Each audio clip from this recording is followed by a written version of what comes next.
my favorite? Potatoes. You can grow a ton of potatoes in 5-gallon buckets. Go to the store, buy some potatoes, put them in a dark place, let them start sprouting, cut them into fourths if you can, right? And then make sure you dry those out for a few days. And guess what? Now you're ready to start growing potatoes. Taters, right? And potatoes, like I'm from Idaho. You know what saved my family year after year after year? Like generationally? Potatoes. Like my first grandparents, well, on the Stalling side, my great grandmother, she left her husband and took her 3 kids and moved into a hole that she dug out of the side of a hill.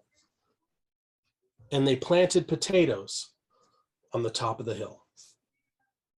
And that's how they survived, in a dugout. So cool. They put, as they could get it, they would put more and more wood in the sides of that dugout until it was more structurally sound, and they had a wall, and then they built a cabin later as the boys got older. And that is my heritage. Like, potatoes saved us. And when my dad was struggling financially and my mom was struggling with work and health, you know what saved us?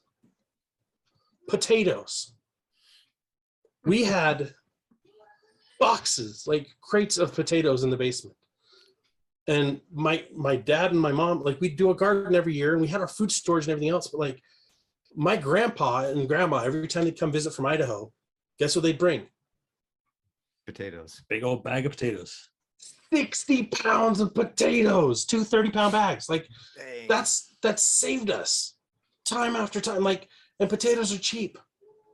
So if you don't have anything else to do, if you live in an apartment, but you can get a bag of potatoes, eat half and put the other half out, like put them in a dark place, root them. Then once they're rooted, cut them up. Like, there's YouTube videos that explain how to do this process, and just go put them in a 5-gallon bucket with some soil, and they'll grow. Water them and they'll grow, and you'll have too many potatoes later on. You won't know what to do with all the potatoes you could get out of that. And then you take some, set them aside, do the same thing. And guess what? Wintertime, you can grow them inside. Get a grow light on top of them. Like, you can grow them pretty much anywhere. They're potatoes. They're robust. They're tough. They're awesome. I need to make a shirt that says "Potato saved my life." Like, guys, prepping, self-reliance, there's so many ways to go around it. And when we say self-reliance, I think that's a misnomer. Like, it's saying, hey, I can save myself. Mm-hmm. You can't. It's relying on the Lord, but also trusting yourself to rely on the Lord. Trusting yourself that you're taking the right steps. And historically, they've always been the right steps. We've just recently, as a society, forgotten the steps. Mm-hmm. And we've gotten away from that. And so we've got to go back to that, because that's, as Shane says, look to the past to prepare for the future. And we can take those things that the past did very well and apply them to our day, and it'll help us up a rung higher in our current situation.